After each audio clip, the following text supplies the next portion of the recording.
Et merci de nous rejoindre pour cette deuxième journée du forum, du 6e forum des acteurs en région Centre-Val de Loire de la culture scientifique.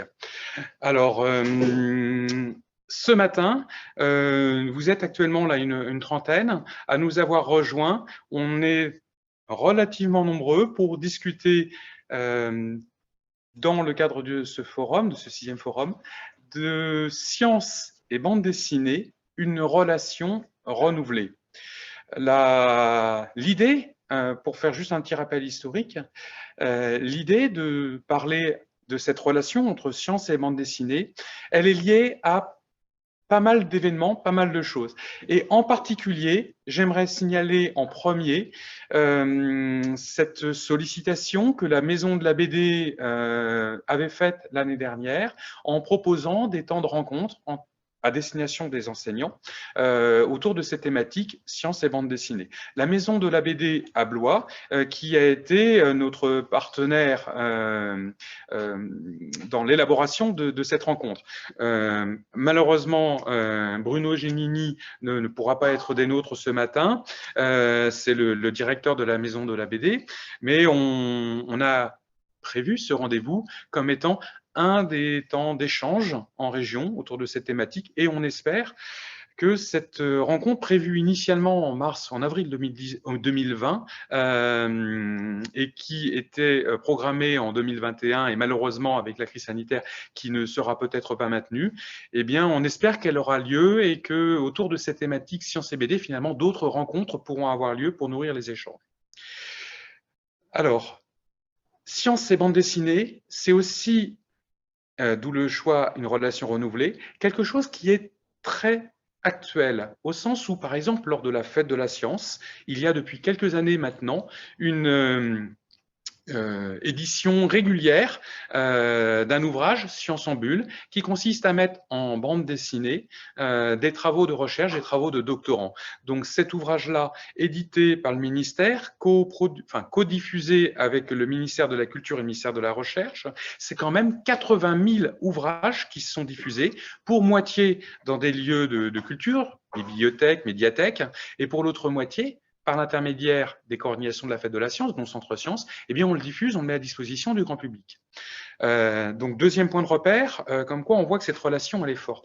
Troisième point de repère, eh bien on a tous nos invités d'aujourd'hui. Donc rapidement pour vous les présenter. Et on reviendra en intervention avec chacun d'entre eux.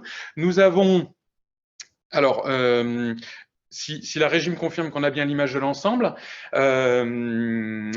par rapport à la vignette. Donc, en premier, en haut à gauche, dans la série de 6 petits portraits, nous avons Béatrice Saulnier de Centre Science, qui est une de mes collègues et qui a beaucoup travaillé avec, sur l'image de droite, Lucie Clarisse, que vous reconnaîtrez à son environnement de pièces, avec un foulard, donc, parce que les noms ne sont pas assez visibles. Donc, si vous pouvez faire un petit signe de la main, Béatrice et Lucie Clarisse, qui vont intervenir tout à l'heure, elles ont travaillé ensemble autour d'une réalisation dans le cadre d'un projet recherche, un APR, un appel à projet de recherche, où il y a un volet culture scientifique et il s'est traduit sous forme d'une bande dessinée, d'un petit fascicule.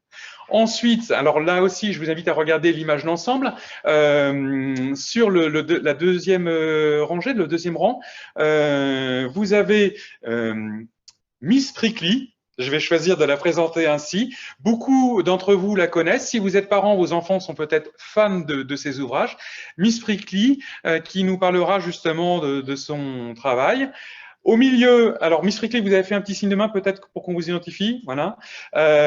Juste en dessous de ma vignette, nous avons Xavier Aurin. Je vous laisse faire un petit signe. Vous êtes professeur au lycée Camille, alors lycée de Blois, ça y est, j'ai un trou de mémoire. Camille Claudel de Blois. Et donc vous êtes surtout ici en tant que chargé de mission, missionné à la Maison de la BD de Blois. Et enfin, Pascal Briouat, si vous pouvez faire un petit signe de main, vous êtes historien, je vais dire une bêtise parce que j'ai un doute, mais professeur ou maître de conférence, mais vous le préciserez tout à l'heure. Vous êtes chercheur au Centre d'études scientifiques sur la Renaissance. Vous êtes un des grands spécialistes de la Renaissance et on avait eu l'occasion de se croiser notamment pendant ce 500e anniversaire de Léonard de Vinci, dont vous êtes aussi un des grands spécialistes.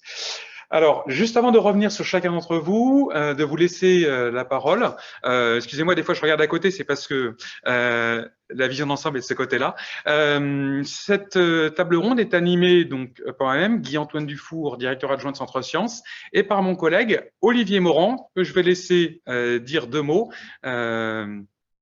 Bonjour. Voilà, je reprends voilà, la caméra s'oriente vers moi. Bonjour à tous. Donc, on s'était vu hier pour la présentation générale de ce forum. Et donc, là, avec mon collègue, c'est surtout Guy-Antoine qui a beaucoup travaillé avec vous. Mais voilà, j'interviendrai sur notamment les petites questions bouclap. Et puis, notamment éventuellement pour présenter quelques petits ouvrages. S'il y en a qui les évoquent, j'en ai quelques-uns à côté de moi. Voilà. Notamment, effectivement, les sciences en bulle, éditées par le ministère avec les travaux des doctorants sur le territoire national. Olivier, peut-être un mot sur WooClap. Donc, on va vous proposer d'interagir de 2 façons. En premier, vous avez la possibilité de poser des questions par un chat. Attention, il n'est pas visible en permanence. Au moment où vous le voyez, vous avez une série sur la droite, vous avez la possibilité de voir les dernières questions posées et vous avez juste au-dessus un petit signal, un petit symbole pour vous permettre de poser une question. Vous mettez votre nom et vous posez votre question. Ça, vous pouvez le faire tout au long de ce rendez-vous d'1h30 et nous allons recevoir ces questions et on essaiera de prendre le temps au moment opportun de les poser soit à un intervenant en particulier, soit à l'ensemble des intervenants. Ces questions qui ont été posées, comme on ne voit pas le chat en permanence, vous les retrouverez aussi, la dernière question qui s'affiche en bas de l'écran, où actuellement, vous avez peut-être la possibilité de voir le nom précisément de nos différents intervenants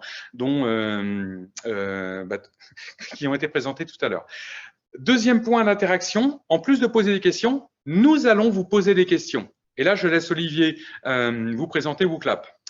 Alors, donc, vous aurez principalement, ça va être très sobre, 3 questions.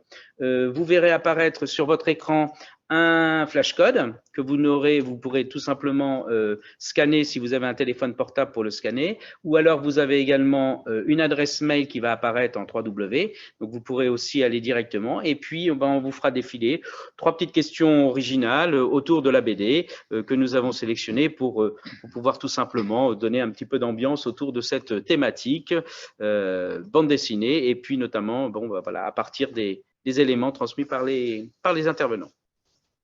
Voilà. Alors, après ce petit temps de présentation, revenons donc au sujet de ce rendez-vous, Science et BD, une relation renouvelée. En premier, je souhaiterais inviter Lucie Clarisse, donc illustratrice, mais peut-être que cette définition n'est pas suffisamment précise. Je vais la laisser se présenter et rappeler que dans son parcours scientifique, elle est arrivée au dessin par rapport à une affinité, mais aujourd'hui, elle travaille beaucoup sur cet aspect de mise en image. Et c'est ainsi qu'elle a été amenée à collaborer avec une équipe de recherche qui travaille sur un sujet qui est très complexe. Donc là aussi, je laisserai Lucie en dire 2 mots. Et Béatrice Saulnier de Centre Sciences a été la personne qui, suivant ses projets de recherche, l'a accompagnée sur la définition, comment on pouvait présenter un travail de recherche en quelques bulles. Ce projet s'appelle Nanobulle Maxi Dégâts. Il existe sous forme de petite planche et Lucie Clarisse comme Béatrice pourront vous indiquer où aller la trouver si elle vous intéresse, où aller la télécharger, voire même en trouver un exemplaire disponible. Lucie, pouvez-vous en 2 mots préciser exactement votre parcours et puis nous présenter comment vous avez rencontré d'ailleurs Centre Sciences, parce que cette rencontre est relativement récente. Ok, mais bonjour tout le monde. Du coup, donc, je suis Lucie Clarisse, une ancienne enseignante-chercheur à Tours, parce que du coup, j'ai fait mon doctorat à Tours. Je travaillais sur le cancer du sein. Et donc, c'est dans ce cadre-là que j'ai rencontré Sébastien Roger, qui était un de mes collègues. Et suite à ce doctorat, en fait, j'ai enseigné un petit peu à Orléans aussi. J'ai fait pas mal d'enseignements au collège, lycée. Et je me suis rappelé que j'aimais dessiner. Et du coup, je me suis dit, je vais utiliser le dessin, et notamment la BD, pour rendre la science accessible, rester un pied dans la recherche, grâce au dessin. Et donc, comment j'en suis venue à interagir avec Centre Sciences? C'était déjà une structure que je connaissais, qui est vachement dynamique sur le territoire. Du coup, forcément, vous êtes les premiers que j'ai sollicités quand j'ai lancé mon projet ComNC, parce que du coup, mon entreprise s'appelle ComNC. Et donc, je connaissais déjà Béatrice. Et quand Sébastien m'a parlé de son APR, forcément, on a interagi avec Centre Sciences pour porter le projet. Je ne sais pas si ça répond à la question. Pardon, excusez-moi. La régie me posait une question en même temps.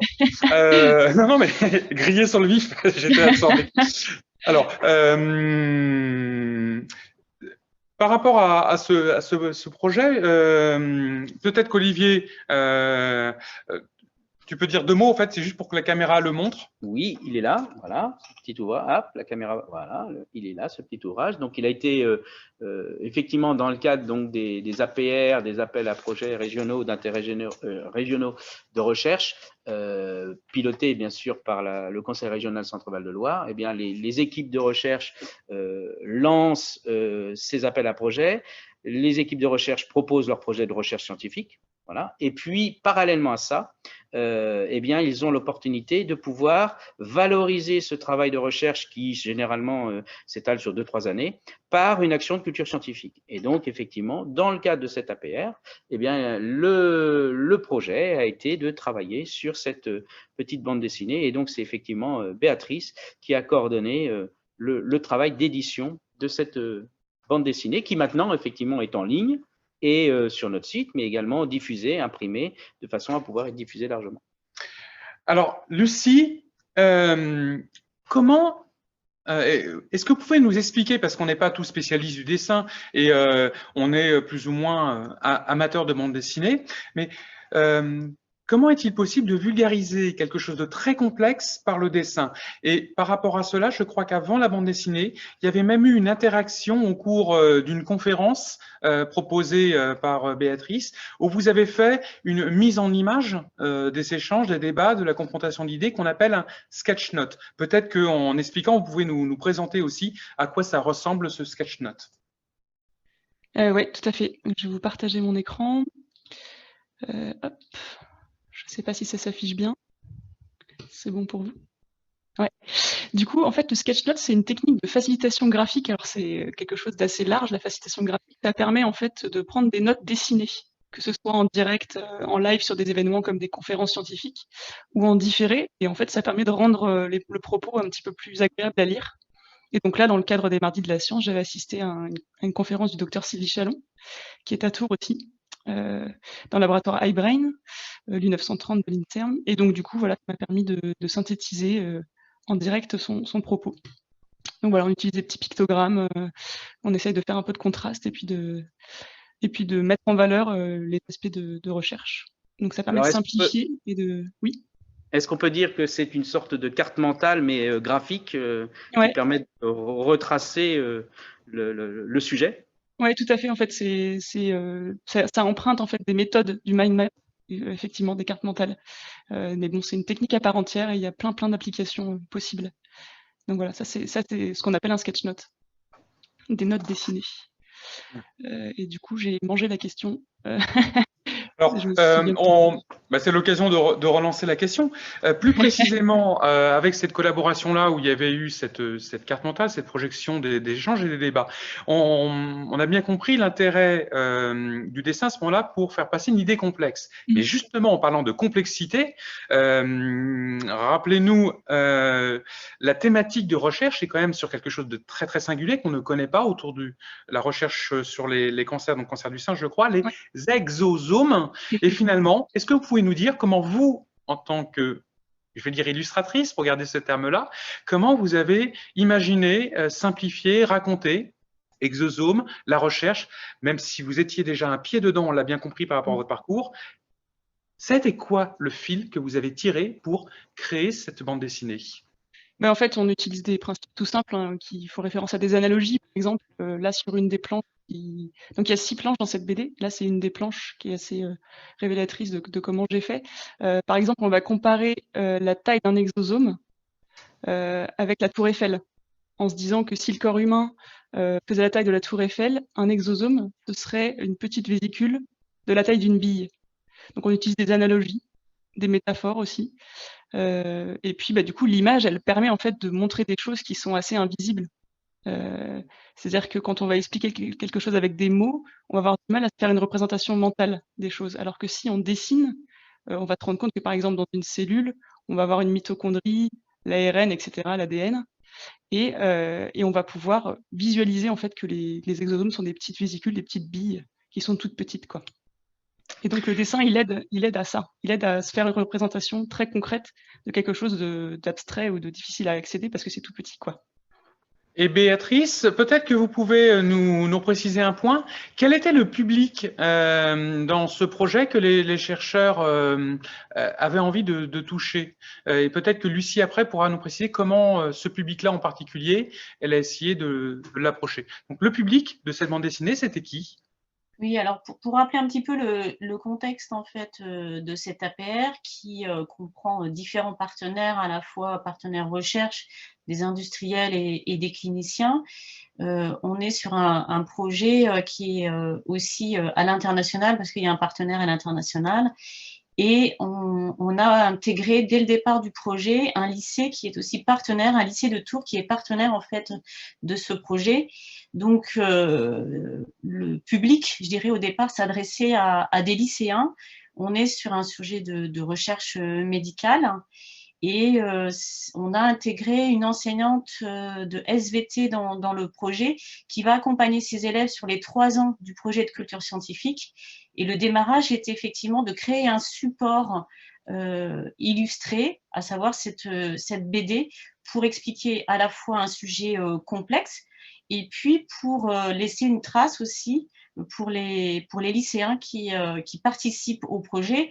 Alors ça, c'était le travail de création. Il y a aussi des visites qui sont prévues, à la fois de l'ensemble des partenaires qui vont venir au lycée pour présenter leur recherche, et puis des visites de laboratoire et des créations de vidéos numériques par les lycées autour de la recherche médicale. Donc, je voulais rappeler un petit peu le contexte du projet.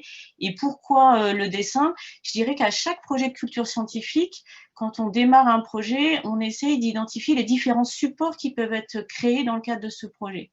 Et comme Lucie connaissait bien le responsable du projet, Sébastien, on a trouvé intéressant qu'elle puisse mettre à profit ses qualités de dessinatrice et son intérêt pour le dessin pour illustrer un propos qui nous semblait un peu compliqué et de l'illustrer par le dessin. Voilà. Donc certes, c'est un public de lycéens, mais on espère que d'autres publics, grand public, pourront apprécier en fait cette bande dessinée.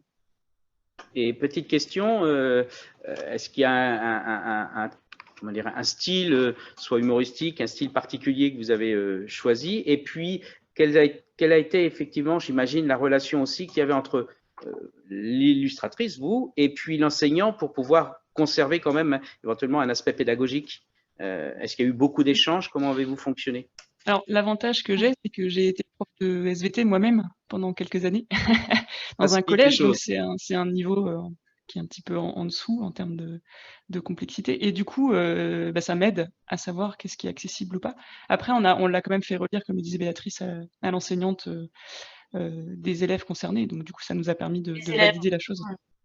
Et alors, on a utilisé l'humour pas mal, ouais, parce que c'est vrai que des lycéens, ils ont besoin d'être accrochés. Au-delà du fait que la BD, c'est un média qui est sympa pour les jeunes, ajouter une petite touche d'humour, c'est pas mal, surtout sur un sujet bien complexe comme ça. Donc là, par exemple, sur cette planche, comme les exosomes, c'est des toutes petites vésicules avec de l'ARN, des protéines, des lipides dedans, j'ai fait une petite référence, tout le monde l'a reconnu, je pense, à notre cher ami le coronavirus. Et donc c'est ce genre de choses. Voilà, on utilise un peu du vocabulaire. Dans une autre planche, il y a un mot.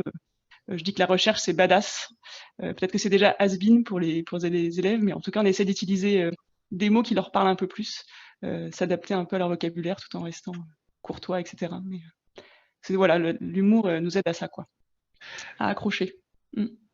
D'accord, merci beaucoup Clarisse et Béatrice. Alors juste avant de passer à l'intervenant suivant, exemple, on a une question qui est déjà arrivée par le chat. En 2 mots, Lucie, vous étiez dans un domaine qui était quand même vraiment là dans votre formation, votre compétence. Et le prochain projet alors, tout horizon, bien sûr dans les sciences, mais tout est possible? Alors, je travaille beaucoup, là en ce moment, je travaille pour des chercheurs de Nantes. J'ai couvert en facilitation graphique, j'ai fait du graphic recording, c'est-à-dire que j'écoute des conférences qui ont eu lieu en visio et je fais une synthèse graphique sur une planche d'une conférence d'une demi-heure en anglais. Donc là, c'est mon gros projet du moment. Mais j'ai plein d'idées de projets. J'aimerais bien aussi faire quelque chose autour de la thèse, du vécu de la thèse. Donc, de faire une BD autour de comment en tant que doctorant, je vis ma thèse. Voilà, donc ça c'est un des projets artistiques. Et sinon, en termes de boulot, ouais, de facilitation graphique pour la science. Et puis de la BD, j'aimerais bien avoir d'autres propositions de ce style. Sur des formats comme ça, je trouve que ça marche bien. On reviendra dans un deuxième temps peut-être s'il y a d'autres questions qui se posent. Oui, Guy-Antoine, si je voulais juste signaler aussi que dans le cas d'un autre APR, il y a une BD qui est en train d'être réalisée, alors non pas avec Lucie, mais avec une autre illustratrice, sur les perturbateurs endocriniens, en fait, avec des chercheurs de l'INRAE en région Centre-Val de Loire, toujours dans le cadre d'un appel à projet de recherche. Et si on veut en savoir plus, je crois, on va sur Écosciences, notamment la communauté des acteurs APR, et on peut retrouver cette information, une actualité et des échanges autour de ce type de projet. Et puis sinon, contacter Centre Sciences, c'est Béatrice Saunier, donc qui, je le rappelle, est en charge du suivi de ces dossiers. Alors, on change d'univers. Là, on était très recherche, public lycéen. Lucie Clarisse, restez en ligne. Alors, on va retrouver Miss Prickly. Alors, Miss Prickly, je laisse encore planer le mystère. On vous connaît sous ce nom-là. Vous êtes illustratrice, co-auteur d'ouvrages, en particulier une collection qui s'appelle Animal Jack. Animal Jack, l'histoire d'un personnage principal, un jeune enfant. Donc, c'est plutôt destiné à un public, on va dire 8, 12, 13 ans, mais c'est très très lu, c'est très célèbre en ce moment. Et alors, on se connaît notamment parce que à la Fête de la Science l'année dernière, vous avez animé une conférence avec une sociologue de l'université de Tours, et puis vous avez participé aussi à des rendez-vous radio avec un partenaire RCF qui vous a interviewé à cette occasion. Si on vous a invité ce matin, c'est parce que par ces interventions, par votre travail, on a découvert qu'il y a vraiment une relation aux sciences, notamment aux sciences humaines, dans cette bande dessinée et dans le projet qui vous anime. Miss Prickly, je vous laisse vous présenter, peut-être dévoiler sous ce pseudonyme votre vrai nom. En tout cas, merci beaucoup de votre présence. Merci à vous. Donc oui, moi je m'appelle en vrai Isabelle Mandrou. Donc je suis illustratrice depuis maintenant un petit moment. J'ai toujours aimé le dessin, donc ça a toujours été une passion. Effectivement, je viens pas du tout du monde de la science, mais j'ai toujours adoré les animaux. Donc la question à un moment donné s'était même posée, est-ce que je travaille avec les animaux ou est-ce que je travaille dans le dessin? Donc le dessin, c'est ouvert à moi. Donc c'est vrai que là, ça fait quelques années maintenant que je fais de la bande dessinée. Ça doit faire depuis 2012, parce que je suis la première dessinatrice de la série Mortel Adèle. Donc j'ai créé le personnage avec l'univers graphique et c'est plutôt un succès. Donc ensuite, j'ai voulu essayer d'autres projets, évidemment, parce que ça prend beaucoup de temps, hein, la bande dessinée. En général, on passe bien une année sur une bande dessinée. Alors là, sur Animal Jack, c'est un peu moins parce que c'est à peu près 5 mois pour ma partie. Voilà, donc c'est des albums. Je peux peut-être en montrer quelques-uns. Alors, Olivier l'a entre les mains et il était en train de parcourir. Voilà, il est là. Hop, la caméra. Voilà. Voilà, donc la particularité de Animal Jack, c'est que c'est un petit garçon qui a le pouvoir de se transformer en tous les animaux qu'il veut. Donc moi, j'étais ravie parce qu'avec mon co-auteur, donc Kit Toussaint, qui m'a créé ce personnage, j'avais la possibilité de dessiner tous les animaux du monde et que je voulais. Donc l'idée, c'est vraiment que ce garçon cède des pouvoirs des animaux. Donc les pouvoirs, bien sûr, c'est pas des pouvoirs magiques, c'est des particularités de certains animaux pour pouvoir se sortir de mauvaises situations ou en tout cas aider ses camarades. Donc au départ, on est parti sur des choses assez simples, on va dire. Tiens, quel est l'animal qui court le plus vite au monde? Évidemment le guépard. Et en fait, à chaque fois, voilà, il se servait d'un animal pour se sortir de mauvaises situations. Donc l'idée, c'est à la fois de faire une aventure, de faire découvrir une histoire un peu fantastique, un peu écologique aussi aux enfants, mais aussi par ce biais-là, ils apprennent des choses sur les animaux.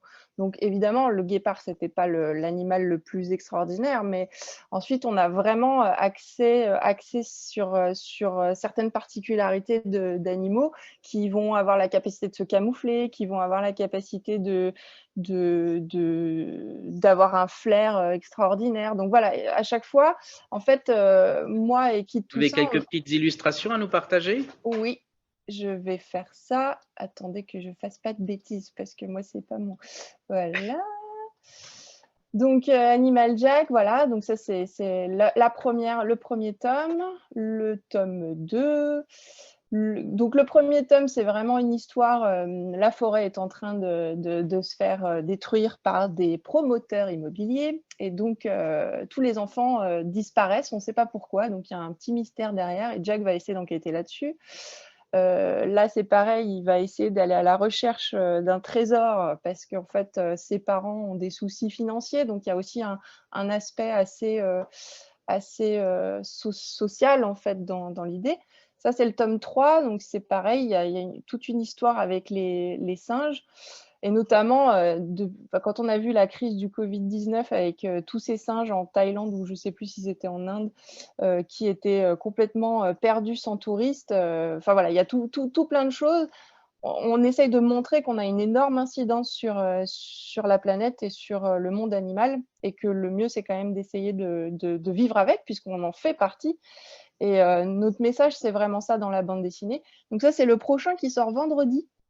On va parler d'animaux qui ont disparu, notamment. Donc, voilà comment se présentent les planches. Là, en fait, la BD, il va y avoir 96 planches d'histoire. Et à la fin, on propose des bonus. Donc là, on explique de façon assez humoristique aussi avec ce guépard c'est pas possible que vous puissiez le voir comme ça dans la nature. Mais notre idée, c'était vraiment d'expliquer comment ça fonctionne. Qu'est-ce que je pourrais Alors, vous Miss dire? Prickly, Oui. Gardez, donc Isabelle plutôt, Miss Prickly, Oui. je vous en prie, gardez le partage de documents Oui. dès que vous pouvez montrer des planches. Une petite question, quand on a échangé ensemble avant, donc vous êtes l'illustratrice donc en charge de tout ce qui est dessin et couleurs, Kit Toussaint est le scénariste, mais les rôles ne sont pas si tranchés. Je crois que dans cet ouvrage, quand vous co-scénarisez, il y a un point que vous évoquiez là important. Vous ne cherchez pas à faire de la pédagogie, vous cherchez à sensibiliser sur des questions. Et pour cela, vous utilisez peut-être une forme, des astuces graphiques. Quelle est votre patte finalement, ce qui vous permet avec Animal Jack de toucher ce jeune public? Écoutez, je pense que, alors moi j'ai un style qui est plutôt, j'allais dire rond, mignon, disneyen. Ça permet vraiment de pouvoir toucher. Enfin, je dis pas que d'autres styles ne touchent pas les enfants, mais en tout cas c'est quelque chose qui peut leur parler. Et ouais, on essaye vraiment de personnaliser, de personnifier les animaux pour qu'ils puissent comprendre qu'en fait, ils font partie de la planète, et surtout qu'ils ont tout à fait le droit d'exister comme nous. Donc, on essaye vraiment de sensibiliser ça comme ça. Je ne sais pas si j'ai répondu à la question. Si. Et peut-être un point, je crois que vous êtes très attaché à la justesse anatomique. Alors, c'est dans le cas pour Animal Jack, mais aussi pour d'autres ouvrages comme À Cheval, qui est aussi une autre collection qui touche tout particulièrement les fans d'équitation. Oui. Vous avez parlé de l'aspect scientifique, la justesse anatomique. Finalement, quelle relation vous avez avec le contenu scientifique? Comment vous vérifiez telle ou telle information? Alors, c'est un gros travail de la part de mon scénariste et moi aussi, parce que je vérifie quand même toujours les informations. Donc, en fait, on multiplie les documentaires, on visite évidemment ce qui est possible, les parcs animaliers, etc. On enchaîne les livres de vulgarisation et les magazines. On essaie de recouper les infos, les articles également, et on fait aussi valider par certaines personnes, donc par exemple des vétérinaires. On est en collaboration un petit peu avec le vétérinaire du parc zoologique de Mulhouse. Mais c'est une énorme quantité de travail, de recherche et pour avoir juste peut-être une seule transformation pour Animal Jack, par exemple. Donc c'est très, ouais, c'est vraiment un gros travail là en amont. On a des fichiers. Moi, je regarde des tas de choses dernièrement. J'ai découvert plein de choses. Donc à la fois c'est hyper enrichissant, mais il faut que ces informations, elles nous servent vraiment dans la narration de l'histoire. C'est ça qui est le plus difficile finalement, c'est d'arriver à insérer et pas que ça fasse comme un cheveu sur la soupe. Voilà. Alors moi j'avais juste une petite, on évoque le cheval, peut-être que vous avez la connaissance de ce fameux tableau de Géricault, le derby d'Epsom, où effectivement le peintre a dessiné les 4 membres des chevaux tendus, alors qu'on sait beaucoup plus tard avec Muybridge, quand il a décomposé le mouvement, ça a permis de découvrir que ce dessin, ce tableau n'avait aucune réalité scientifique. Donc, oui, c'est sûr que la photo nous a quand même beaucoup aidé à un moment donné pour comprendre effectivement comment ça fonctionnait, quoi. Mais ouais. Merci beaucoup en tout cas Isabelle Mandroux, donc connue sous le nom de Miss Prickly. Je me posais une question en vous écoutant. Le nombre de personnes qui lisent vos ouvrages, vous avez peut-être une idée ou par rapport au nombre d'exemplaires qui sont diffusés, parce que je crois qu'on en est au moins au 5e tome. Pour Animal Jack. Animal Jack. Animal Jack, c'est le 4 qui sort vendredi. Ah oui. Au niveau des chiffres, on sait que le premier tome s'est déjà vendu à 40 000 exemplaires, ce qui est déjà bien, hein, il est sorti en 2019, et puis les autres suivent à peu près la même courbe. Donc, on a à la fois, à chaque fois qu'il y a une sortie, on a des nouveaux lecteurs, et puis on a quand même des gens qui nous suivent, donc ça c'est plutôt bien. Par contre, l'idée c'est que comme on est sur un public enfant, c'est qu'il faut absolument qu'on arrive à sortir très régulièrement des ouvrages pour pas perdre nos lecteurs, parce qu'à partir de 14-15 ans, c'est plus trop la BD, voilà. On passe plus le manga est beaucoup plus apprécié pour cette tranche d'âge. Merci beaucoup. Alors, on reviendra parce qu'on a plein de questions et Olivier voulait encore en poser une. Pour aller très vite vers un autre témoignage, alors attendez, je vérifie juste. Donc, Pascal Briouat,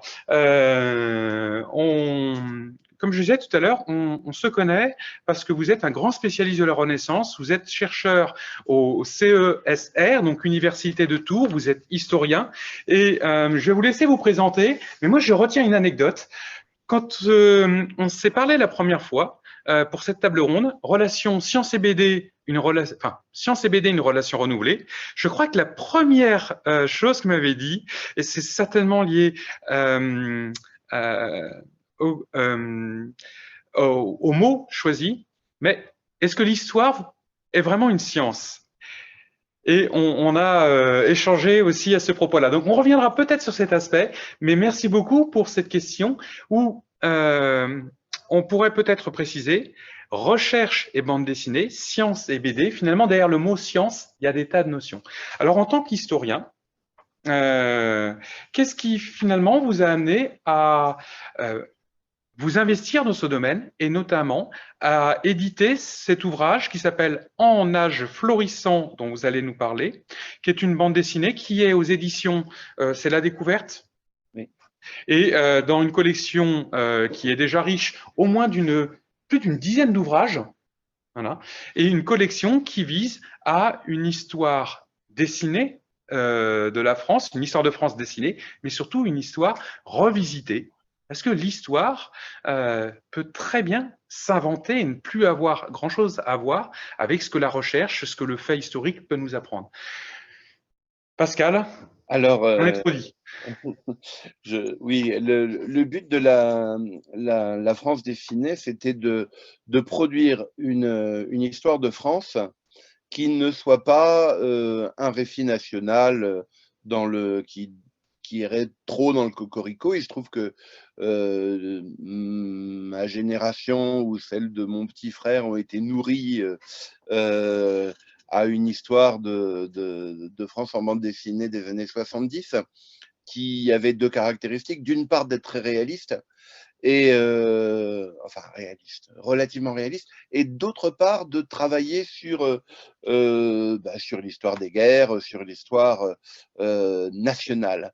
Et nous, on a voulu offrir un regard décalé par rapport à ça, et un regard sur la science sur la science historique en train de se faire. C'est-à-dire que si je prends simplement la question de la Renaissance, et je vais partager mon écran, si je prends la question de la Renaissance, alors là, je ne vois plus du tout mon écran. Alors Pascal, je crois que vous avez fait le partage d'écran. Choisissez bien le document. C'est l'ensemble des planches, hein. C'est parfait. Tout le monde voit. Alors, en travaillant sur la Renaissance, en fait, la question c'était est-ce que la Renaissance existe? Parce qu'aujourd'hui, les historiens se posent cette question-là. Alors, de fait, oui, en tant que professeur d'histoire, je suis très très attentif à ne pas être hors sujet. D'où ma question, est-ce que vous êtes sûr que vous avez envie de m'entendre parler de ça? Sachant que je parle de science à l'intérieur de ces questions-là, les questions de la théorie des humeurs, par exemple, il est question aussi des mathématiques à la Renaissance, mais ce n'est pas le sujet unique de cette bande dessinée qui est un sujet aussi bien historiographique, c'est-à-dire l'histoire de l'histoire, qu'historique. Alors, c'est une collaboration avec ma camarade Anne Simon. Alors vraiment, c'est un travail, on est tous les deux auteurs de façon égale, sauf que je suis totalement incapable de dessiner, donc heureusement qu'elle était là. Mais on a conçu à deux. Alors là, vous voyez la façon dont ça se travaille, c'est-à-dire que on se rencontre. Alors tout ça se fait à l'initiative de la maison d'édition. Je ne connaissais pas du tout Anne Simon avant de travailler avec elle. Et donc, on prenait des notes au fur et à mesure de nos séances de brainstorming. Vous en avez ici un exemple. Anne proposait, vous voyez, une première découpe, parce que la question du rythme de la bande dessinée est très importante. Est-ce qu'on découpe la page en 6, en 4, en 12? Bon, voilà. Et à la fin, il y a une mise en couleur, comme vous voyez ici. Alors, vous voyez aussi qu'on met en scène pas seulement Alors, vous voyez que c'est un dessin aussi, déjà, un dessin qui veut offrir un regard décalé, donc non réaliste, et où il y a à la fois des personnages historiques, comme François Ier à Marignan, mais aussi des historiens qui discutent de ces choses-là. Alors, il y a eu tout un travail de préparation par Anne Simon sur les costumes de l'époque. Mais comme on a mis aussi des animaux, il y a, comme chez Miss Prickly, il y a tout un travail. Par exemple, il y avait des petits singes à la cour de France, et donc ils sont là aussi. Et puis, toute une série de personnages qui sont complètement inspirés de sources historiques. Louise de Savoie, ici, où François Ier et sa sœur jouent aux échecs. Les historiens qui ont produit au XIXe siècle le concept de Renaissance, Jacob Burckhardt et Jules Michelet.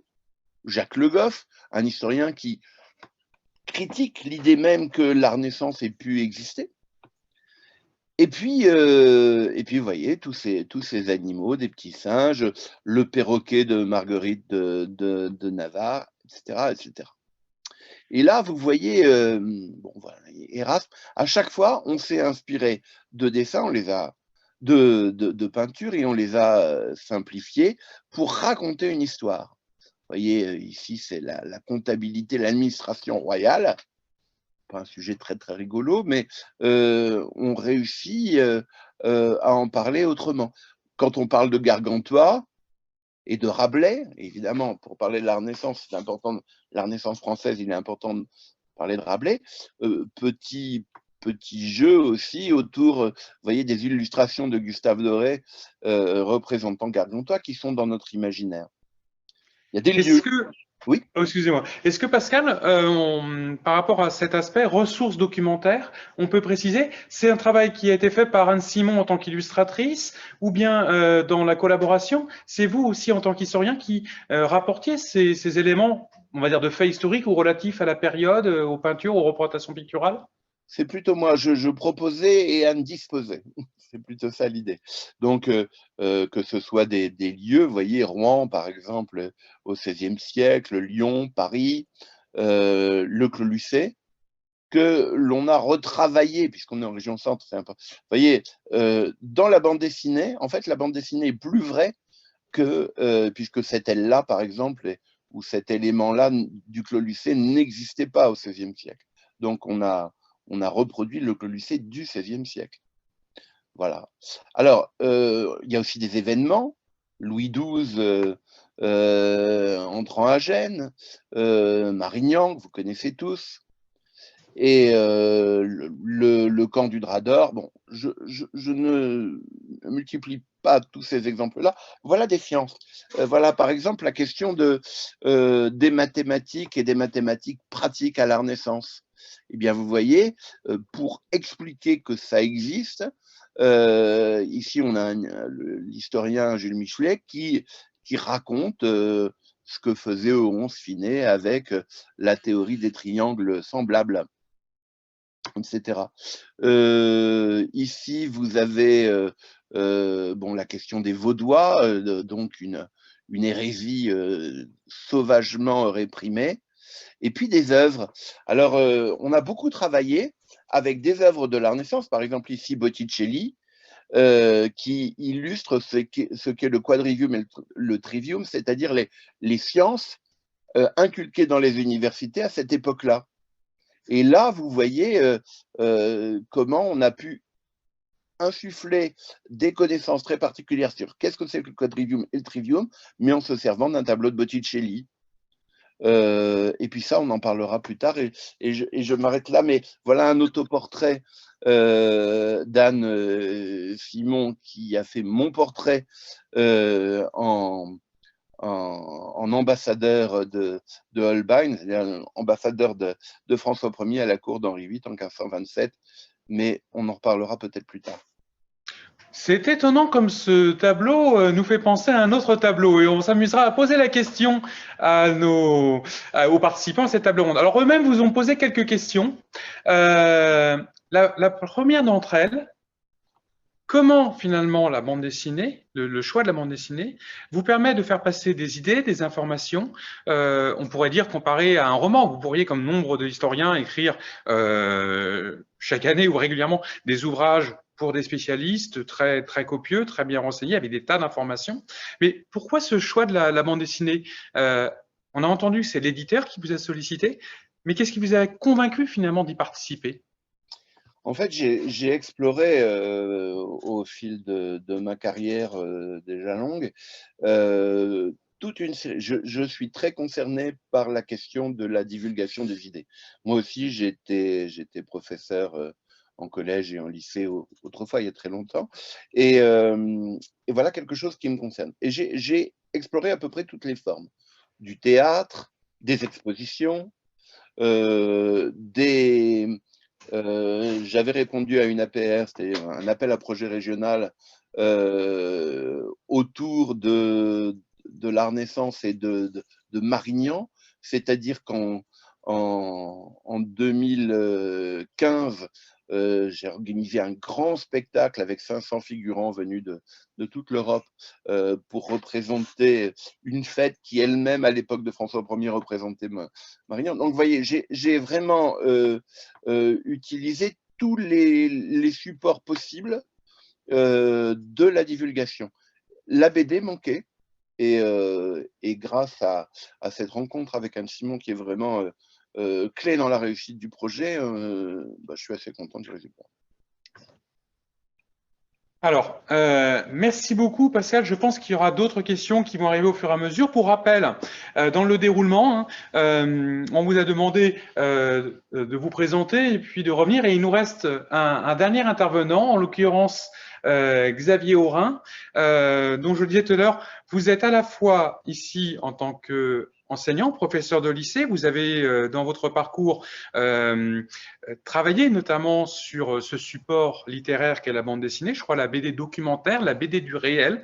Et on compte sur vous pour nous expliquer cette facette-là de la bande dessinée qu'on ne connaît pas forcément. Vous êtes surtout, alors vous m'avez dit pas détaché, mais missionné par le rectorat pour être l'enseignant relais au sein de la maison de la bande dessinée à Blois. Alors pour ceux qui ne connaissent pas encore, c'est un centre de ressources, c'est un lieu fort, un lieu repère en région centre. Il est situé en plein centre-ville. Il est juste en face le muséum d'histoire naturelle de Blois, hein, qu'on connaît bien puisqu'il est membre de ce réseau. Et Bruno Genini, le directeur avec qui on a eu des échanges pour préparer cette réunion, c'est quelqu'un que on connaît depuis, je crois, presque 30 ans à Centre Sciences. Dès les débuts de Centre Sciences, il était déjà intéressé par la culture scientifique. Et immédiatement, il nous a dit « Ah oui, il faut vraiment que vous interviewez Xavier Aurin, parce que en tant qu'enseignant, il a travaillé, il a élaboré des valises, c'est-à-dire des outils qui permettent, en les prêtant à des établissements scolaires, aux enseignants d'utiliser la bande dessinée pour mieux enseigner. » Donc, je vais vous laisser vous présenter. Juste avant peut-être, un premier point technique. On vous rappelle qu'il y a la possibilité de poser des questions par le chat, hein, c'est ainsi qu'on les reçoit régulièrement.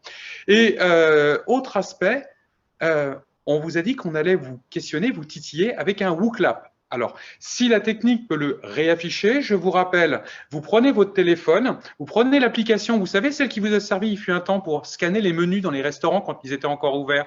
Donc, ce petit lecteur de QR code vous permet de vous connecter, ça ouvre la page du navigateur et vous avez WooClap, pas d'informations à donner, ni nom, ni rien. Vous avez directement accès au jeu.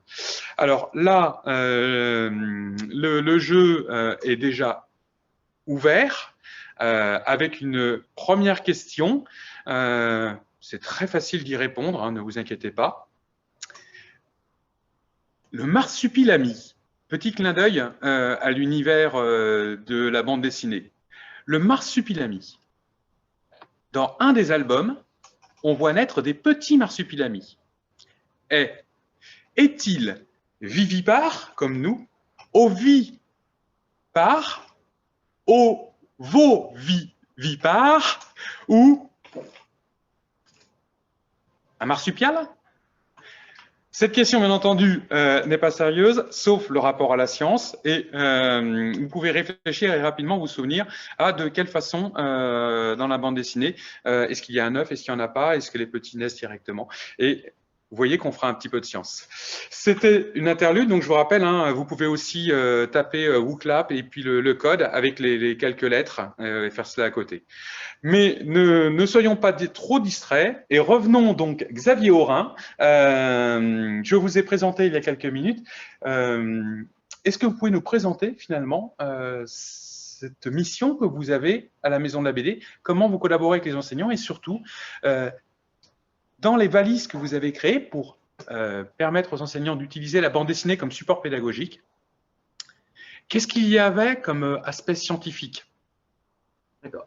Alors vous avez raison de préciser que je suis bien missionné, parce que je suis en effet professeur de français à temps plein au lycée Claudel. Donc ça se fait un petit peu en plus de ma charge d'enseignant. Et donc je vais en effet travailler régulièrement avec Bruno Genini à la Maison de la BD depuis 3 ans pour notamment mettre en place ce qui prend quand même une bonne partie du début d'année, le colloque consacré à la bande dessinée qu'on a lancé il y a 3 ans. Donc ce colloque, en fait, on a réussi à en faire qu'un seul pour l'instant, puisque depuis 2 ans, on va dire que le Covid a mis un petit peu de désordre dans tout ça. Donc le premier colloque d'avril 2019, c'est ça, était consacré à la BD documentaire. Et donc on avait une journée complète d'études sur ce sujet.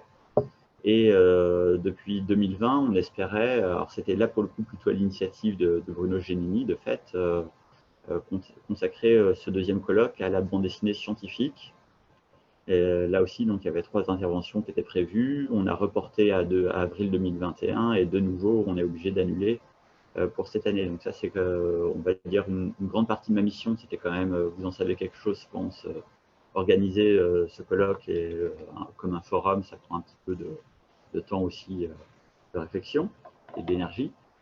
L'autre morceau de ma mission, de fait, c'est de développer, comme vous l'avez dit, et un peu renouveler aussi les valises pédagogiques qui étaient disponibles auprès de la Maison de la BD. Donc là, on avait fait c'est pareil, ça a pris un peu de temps à mettre en place, il faut dégager les budgets, mais ça, grâce notamment à l'aide de Cyclic, on a pu, vous connaissez peut-être anciennement Centre Image, une agence régionale qui fait notamment la promotion du livre et de l'édition. On a essayé de construire ensemble une valise autour de l'environnement. Alors là, je peux peut-être présenter tout de suite les ouvrages en question en partageant l'écran. Oui, effectivement, faites un partage d'écran. On entend quelques bruits de clavier, mais ça, c'est pas un souci. Par contre, peut-être que votre micro est un peu lointain. J'espère que tout le monde vous entend bien. Je vais parler plus fort, là. Est-ce qu'on m'entend mieux, comme ça? Pour nous, c'est parfait. Alors, donc voilà les 6 ouvrages qui ont été choisis à l'issue des différents comités de sélection pour essayer de traiter de la question de l'environnement. Et c'est vraiment là, pour le coup, une réflexion à mener au sens large et pas exclusivement scientifique. L'idée, c'était aussi de croiser un regard à la fois sensible sur le rapport à la nature, des récits plutôt autobiographiques, d'autres plus plaisants et d'autres, on va dire, plus sinistres. Ou en tout cas plus angoissant. Et là aussi, varier les tons et la manière d'approcher la question par des univers graphiques assez différents. Donc c'était à la fois varier le regard porté sur la BD et varier le regard porté sur l'environnement et la nature, avec notamment quand même en toile de fond une réflexion à mener sur l'aspect scientifique. L'objectif de ces valises, c'est aussi de pouvoir permettre à des enseignants de disciplines assez variées de s'en emparer, faire que ce ne soit pas uniquement des collègues de SVT ou de physique qui puissent les aborder, mais aussi des collègues de lettres ou d'art plastique ou d'histoire même, hein, sur la question d'histoire de la représentation. Alors, pour répondre vraiment aussi à la question sur l'aspect strictement scientifique, il y a un album quand même qui a été mise en valeur dans cette valise, c'est Saison brune, et à partir duquel, là aussi en travaillant avec une collègue de SVT de mon lycée, on a conçu une valise supplémentaire, une valise, on va dire, détachée de cette valise écologique, consacrée exclusivement à Saison brune. L'idée, c'est parce que Saison brune, c'est déjà un gros morceau pour entrer dans la question du dérèglement climatique. Oui, Xavier, si je peux juste insister sur ce point-là, vous nous avez fait découvrir, on ne connaissait pas cet ouvrage dans la bande dessinée, en 3 mots pour que les participants comprennent bien. C'est une bande dessinée, 480 pages, format 48 pages standard, donc on est à 10 fois plus. C'est vraiment quelque chose de très important, et surtout quand on le feuillette, on comprend bien la notion de bande dessinée du réel, bande dessinée documentaire, que vous allez peut-être nous préciser. C'est-à-dire que on a là un aspect de la bande dessinée qui n'est peut-être pas connu des participants, qui est la bande dessinée comme un ouvrage de référence, de contenu, abordant le témoignage, les impressions, le sentiment, les questions. Donc vraiment le rapport science et société qui peut nous intéresser. Je vous laisse développer car je ne l'ai même pas lu, Saison brune. Alors, de fait, les 6 albums qui ont été choisis relèvent chacun leur manière de la BD documentaire. Certains avec un aspect plus satirique ou en tout cas plus ouvertement militant et politique. Je pense à 300 000 ans pour en arriver là, qui fait partie du même duo d'auteurs de ceux qui ont fait la petite histoire des colonies, qui ont été comme assez massivement diffusées et que tout le monde peut-être connaît un petit peu. Donc d'autres plus sur le mode du témoignage et de l'autobiographie. Donc là, je pense à Catherine Brice ou à Emile Page, Son printemps à Tchernobyl. Et d'autres qui ont donc l'aspect plus scientifique. Mais c'est vrai que la BD documentaire qui s'est considérablement développée, on va dire depuis 20 ans, ça fait peut-être même, oui, on va dire depuis une vingtaine d'années en France et même en Europe, ça a pris vraiment une part importante dans la bande dessinée. Alors cet album, Saison brune, ce qui me paraît important de souligner, c'est que c'est à la fois une BD scientifique et aussi une BD autobiographique. Je vais essayer de partager quelques images images de cet album. Voilà, donc cet album de fait qui est très gros et on ne voulait pas consacrer qu'une valise que à ça parce que globalement, un lycéen, enfin, la majorité des lycéens, on le sait d'avance, aura du mal à aborder un album aussi touffu et dense dans les informations et même dans la construction qui est assez complexe. Mais l'avantage donc de cet album, c'est qu'il part du point de vue d'un homme, l'auteur en l'occurrence, qui ne connaît rien et qui part dans une investigation personnelle pour essayer de se renseigner. Donc c'est une enquête qui va lui prendre 4 ans.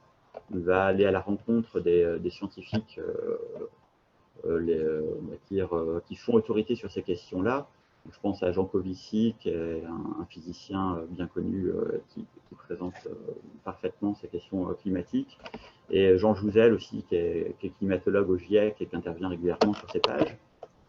Mais donc c'est un album qui mêle et qui fait entrecroiser en permanence, là cette image on le voit bien, à la fois le témoignage documentaire de spécialistes scientifiques, des réflexions plus personnelles et donc plus autobiographiques sur les réactions que ça suscite en lui sur n'importe quel citoyen d'aujourd'hui, et en même temps un retraitement au second degré par l'auteur des informations scientifiques qui sont retraitées un peu comme Lucie Clarisse le fait dans les synthèses qu'elle exposait, via des graphiques et via un retraitement de l'image. Donc c'est un album à, on va dire, au moins 3 niveaux, qui de fait mérite un petit peu de travail aussi, de recontextualisation, d'explication, que j'ai essayé de faire notamment par ce jeu de l'accompagnement pédagogique.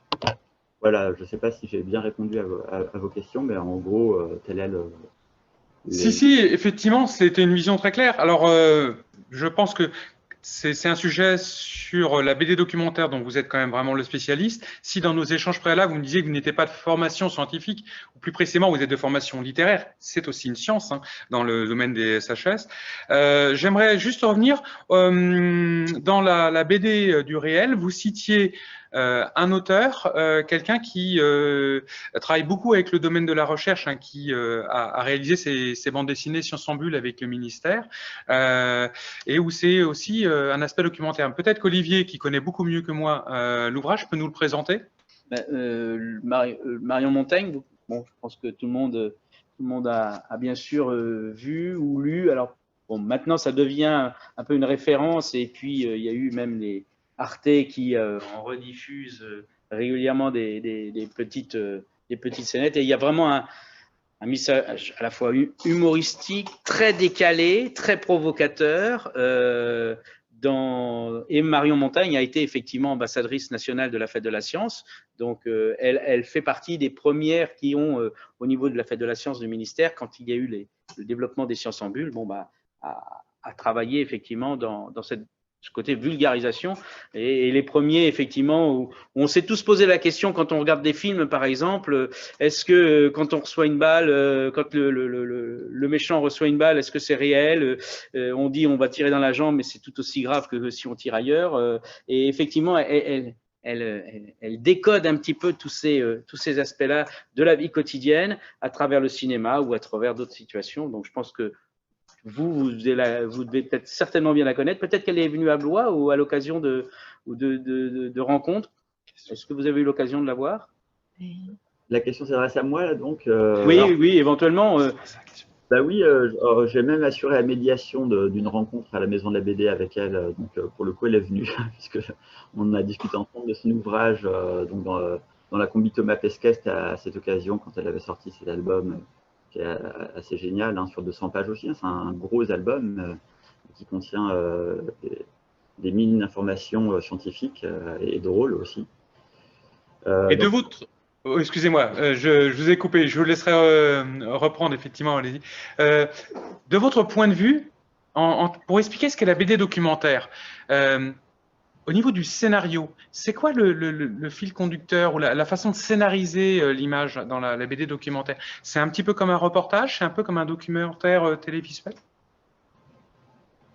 Là, j'ai envie de dire que c'est les auteurs qui vont choisir un peu la démarche qu'ils veulent mener, parce que là, je dirais qu'il y a autant de BD documentaires que d'auteurs. Et en tout cas, ce qui est important, c'est que c'est les auteurs qui soient maîtres de leur projet et de leur regard qu'ils veulent porter sur les choses. Du coup, j'aurais du mal là. Je pense qu'il vaut mieux demander aux auteurs eux-mêmes, en l'occurrence, qui seront davantage répondre sur ces questions. D'accord. Donc la BD documentaire n'est pas un documentaire en bande dessinée, qu'on comprenne bien, parce que c'est pas forcément un domaine qui est très très connu. Hein. Et vous avez cité les quelques ouvrages. Alors on parlait là, à l'instant de Tout me rend moins bête de Marion Montaigne, mais Saison brune de Philippe Scarzoni, qui sont en général qui sortent du format habituel d'édition de quelques dizaines de pages et qui du coup permettent vraiment d'aller au fond d'un sujet. Alors, on arrive à ce premier temps un peu de tour de table. On a déjà de très très nombreuses questions qui nous sont posées, qui sont adressées à une personne en particulier, mais qui peuvent aussi être partagées.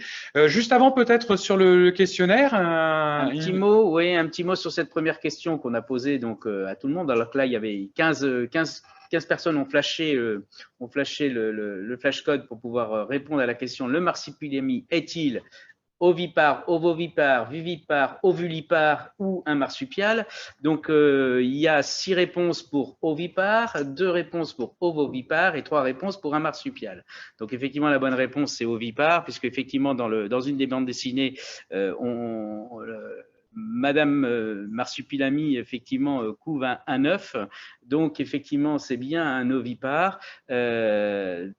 Et alors, je dois vous avouer que lorsque nous avons réfléchi à la question, eh bien, on a vraiment regardé et recherché par nous-mêmes toutes les définitions pour être bien clair de ovipare, ovovipare, pour vraiment bien s'assurer. Et c'est là aussi, finalement, à travers une question aussi simpliste, un moyen aussi de bien vérifier, bien d'avoir les bonnes bases scientifiques pour pouvoir répondre à ce type de questions. Alors, un petit rappel quand même, le marsupial est une forme de mammifère, donc vivipare, donc ovovipare, c'est un intermédiaire puisque les œufs peuvent éclore à l'intérieur du corps de la femelle. Mais voilà, on est sur un ovipare au niveau du... Brièvement, mais c'est vrai qu'on peut considérer le nid du marsupilami comme peut-être je crois que c'est la première BD documentaire de l'histoire de la BD, même si c'est un faux documentaire. Je ne suis pas certain qu'il y ait vraiment une BD documentaire avant le nid du marsupilami en tant que tel. Mais bon, c'est amusant de se dire que c'est un documentaire. Alors, autre point amusant, alors on va lancer une deuxième question, hein, cette fois-ci, donc c'est toujours pareil, vous pourrez prendre le temps de répondre. Quel est le personnage qui, pour vous, dans la bande dessinée, représente le mieux l'image du chercheur? On a beaucoup parlé de science et bande dessinée. Eh bien voilà, l'image du chercheur. Réfléchissez un peu, on vous a proposé dans cette question sous forme de sondage. Le comte de Chabriac pour Spirou, le professeur Mortimer pour Black et Mortimer, ou Gaston Lagaffe. À vous de voir, à vous de choisir. Et puis envoyez-nous une réaction via le chat si jamais vous pensez à un autre personnage qui pour vous est encore plus réaliste. Je crois, Pascal Briouat, que vous souhaitiez réagir par rapport aux aspects documentaires et sinon j'aurais encore une question partagée dans la foulée. Allez-y. Oui, je pense que c'est vraiment une question intéressante parce que le danger pour un scientifique, c'est d'être ennuyeux, évidemment. Et donc, la question de la narrativité est très, très importante. Nous, on a choisi plusieurs trames de narrativité, mais l'idée, c'était de ne surtout pas être, comme on dit en anglais, lecturing, c'est-à-dire de faire court. Il fallait essayer de... Alors, l'humour, c'est très important, sauf que ça ne se commande pas, donc il faut d'abord qu'il y ait des parties de rigolade et ensuite, ça peut... entre les auteurs, ça peut bien marcher. Et puis la question de la narrativité, elle est, c'est-à-dire que travaillant sur la Renaissance, on ne voulait pas faire l'histoire des grands personnages, c'était pas ça le but. Nous, on a par exemple essayé de travailler sur une Renaissance par le bas, et on a pris des héros fictifs qui sont des paysans de Normandie qui grimpent dans la société petit à petit, et ça permet de poser la question de savoir si la Renaissance, c'est pour tout le monde. Est-ce que c'est pour François Ier, bien évidemment, mais est-ce qu'un meunier normand est touché par la Renaissance. Voilà. Donc, ces questions-là de narrativité, elles sont absolument fondamentales. D'accord. Et alors, dans les nombreuses questions qu'on va pouvoir partager, hein, il y en a un certain nombre qui justement font appel aux éléments scientifiques, aux références. Une question même qui vous est directement adressée. Pour un public néophyte, c'est pas toujours évident de reconnaître l'élément graphique dans la BD. Par exemple, le Clos Lucé, moi je l'ai regardé, j'avais même pas fait attention qu'il était effectivement dans cette représentation réelle où il n'y a pas la deuxième aile rajoutée. Et est-ce que derrière la BD, parce qu'il y a de la science, il faudrait rajouter un lexique, un complément d'information comme on a souvent dans une publication de recherche, ou au contraire, non, on est dans la BD et chacun prend ce qu'il souhaite? Moi, je crois qu'il y a des degrés d'appropriation différents.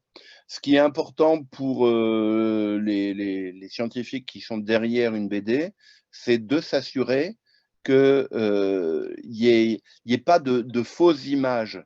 C'est-à-dire qu'un Clos Lucé qui ne serait pas le Clos Lucé du XVIe siècle, si on entérine cette image-là, on entérine quelque chose de faux. Donc, c'est pour ça. Après, moi, ça me satisfait, moi. Il y a à un moment, Place Maubert est brûlé vif un malheureux libraire qui s'appelle Étienne Delay. Et là, il y a un pâtissier, par exemple, qui offre des oublis au meunier qui vient lui livrer de la farine. Et ce pâtissier existe vraiment dans les archives. Vous pourriez penser que ça ne satisfait que moi, mais en réalité, c'est aussi un moyen de parler avec les morts, ce qui est quand même le gros travail de l'historien. Je vais poser une petite question finalement. Le travail que vous faites avec la bande dessinée, ça se rapproche un petit peu de ce que l'on voit traditionnellement à la télévision, les docu-fictions, où il y a vraiment ce travail de remettre en scène, et vous l'aviez fait aussi, je crois, pour les Léonard de Vinci avec le CESR. Il y a vraiment un travail de recherche pour pouvoir remettre totalement en scène, que ça soit finalement télévisuel ou BD. Tout à fait. La question est celle du rôle de la fiction en histoire. Je pense que la fiction, elle sert à la narrativité, mais on joue effectivement avec les frontières du genre. Mais je crois que Béatrice voulait parler. Ah. Merci Pascal. Je voulais juste compléter en fait ce que vous disiez sur les différents niveaux de lecture. Je dirais que c'est comme toute forme de médiation dans une exposition, un spectacle ou autre, c'est-à-dire qu'il y a un plaisir à lire, à découvrir l'histoire, à découvrir les illustrations. On peut aussi prendre plaisir à décortiquer, je dirais, tous les contenus. Donc, je pense que quand on crée comme ça un outil, et notamment une BD, une exposition ou toute autre forme de médiation, c'est que chaque public s'y retrouve, en fait. Et ça, c'est important d'avoir différents niveaux de lecture. Et je pense que c'est ce que vous vouliez un peu dire dans le propos, c'est-à-dire que effectivement, on pourrait rajouter des compléments d'information un peu plus scientifiques, mais la personne, quand elle veut en savoir plus, de toute façon, elle ira chercher l'information. Donc, on a différentes lectures, mais ça, je pense que tous ceux qui réalisent ces outils en ont bien conscience. Et des fois, c'est juste une sensibilisation, je dirais, aux propos. Et puis après, on peut aussi compléter la BD par d'autres informations complémentaires, scientifiques, pour appuyer un propos. Oui, alors juste une petite correction, une petite erreur dans notre Wootlab, désolé, c'est pas le comte de Chabriac, c'est le comte de Champignac, voilà, donc qu'il faut que vous pourriez effectivement sélectionner si vous considérez qu'il est également un représentant. Au vu des réponses, quel est le profil idéal du chercheur selon les… C'est Tournesol qui sort, hein. Voilà, Tournesol. Ah, si j'ai un Gaston Lagaffe, bon, c'est un petit peu décalé parce que c'est vraiment l'image un peu du savant, mais plutôt voilà, du savant du scientifique qui chez lui bricole. Bon, c'est vrai que l'image de Tournesol, qui est quand même une des plus anciennes et qui existe, a un peu stéréotypé hein, notre professeur Tournesol. Mais bon, voilà, c'est celle qui se dégage de plus en plus. Professeur Mortimer, pas du tout. Voilà. Et on a d'autres suggestions, hein, notamment Mali Tevi de l'AMSTI, que l'on salue, nos collègues parisiens, mais surtout qui nous fédèrent toutes les structures de culture scientifique. Alors pourquoi pas Léonard, hein, donc Léonard, dont on a un spécialiste ici, vous nous direz peut-être un mot de ce que vous pensez finalement du personnage de Léonard, Pascal Briouat, dans sa vision génie de inventeur. On nous parle aussi de Turk et de Groot, et j'avoue que là mes connaissances se limitent. Juste avant peut-être de lancer la troisième question, et vous avez liberté d'intervenir. Je ne vous ai pas demandé, Xavier Aurin, ce que vous pensiez, vous, de cette question sur les références documentaires, parce que quand vous avez créé la valise, du point de vue pédagogique, est-ce que vous avez eu envie d'offrir une sorte de note de lecture, de complément qui permettait aux enseignants de savoir comment s'approprier, par exemple, Saison brune, comment relever tel ou tel chapitre, une sorte de fiche de lecture ou de fiche pédagogique? Et en complément, puisque vous allez nous parler de la valise, où est-ce qu'on la trouve? On nous le demande sur le chat. Où est-ce qu'on la trouve? Comment on se la procure? Comment en savoir plus là-dessus? Alors c'est très bien cette dernière question, parce que ça me permet de faire un petit peu de publicité pour justement ces valises qui sont en effet disponibles à la Maison de la BD. Donc par le site, on peut déjà consulter l'ensemble des valises qui ont été mises qui sont proposées de fait à tous les enseignants, hein, qui peuvent venir les chercher pour les utiliser avec leur classe. Ça veut dire donc en gros Saison brune, il y a 18 albums qui peuvent tourner dans une classe, ça fait un album pour deux. Et voilà, donc on a une valise sur Saison brune, une valise sur Un printemps à Tchernobyl et une valise qui comprend 5 des albums que j'ai présentés tout à l'heure sur le petit document. Donc ça, c'est pour la... Sur l'urgence écologique, hein, je crois, l'entrée de ces dernières valises. L'urgence écologique, et puis il y a Un printemps à Tchernobyl, et puis il y a enfin la valise Saison brune. Puis après, il y en a d'autres qui n'ont pas forcément de rapport avec notre table ronde. Donc voilà, ça c'est pour l'aspect pratique, ça peut s'emprunter directement sur le site de l'association, donc Maison de la BD. Pour la première question, donc sur les ressources documentaires, alors de fait, quand j'ai travaillé sur la valise de l'urgence écologique, je me suis un petit peu appuyé sur mes proches aussi, hein, pour alimenter la réflexion, parce que je ne suis pas moi-même spécialiste. J'ai la chance d'avoir un frère physicien dans le nucléaire, enfin, en abandon d'ailleurs de carrière, mais qui m'a un peu épaulé sur ces questions. Donc j'ai pu proposer des bibliographies ou même des cytographies pour voir par exemple une interview de Jean Jouzel ou de Jean Covici pour un peu préciser telle ou telle question. Ceci dit, dans Saison brune, c'est déjà bien expliqué en tant que tel, c'est-à-dire que chaque processus, que ce soit le réchauffement climatique ou que ce soit les phénomènes de rétroaction, sont assez clairement explicités dans l'album. Je ne crois pas qu'il y ait en soi véritablement besoin de prolongement. Alors ceci dit, ma collègue de SVT qui m'a aussi épaulé sur cette affaire, elle a édité un document qui doit faire presque une dizaine de pages où elle voit toutes les correspondances qu'on peut faire entre l'album et la pagination de l'album avec le programme d'enseignement scientifique en terminale, et ce qui permet donc de voir concrètement le réchauffement climatique avec le dérèglement climatique à la lumière des éléments de l'album. Pour les albums qui sont moins scientifiques de prime abord, j'ai essayé aussi d'intégrer des ouvertures qui sont plus fondées scientifiquement. C'est pas toujours facile à faire parce que certains albums de la sélection sont, on va dire, un petit peu oniriques. Je pense à un album que j'aime beaucoup, hein, dont je fais la promotion, qui s'appelle Saccage de Frédéric Peters, qui est vraiment un chef-d'œuvre plastique, mais qui est, d'un point de vue scientifique, assez... qui a eu bien des origines scientifiques, mais qui montre une vision assez cauchemardesque et horrifiée de notre monde industrialisé. Donc, il y a des prolongements scientifiques possibles, mais... Alors justement, pour revenir dessus, désolé de vous couper, Vous m'aviez partagé effectivement cette question lors de notre échange préalable et je pense que tous, vous avez votre point de vue. Il est intéressant de nous arrêter un instant sur cet aspect. Est-ce que la BD doit être un livre de science pour être dans la relation science et BD?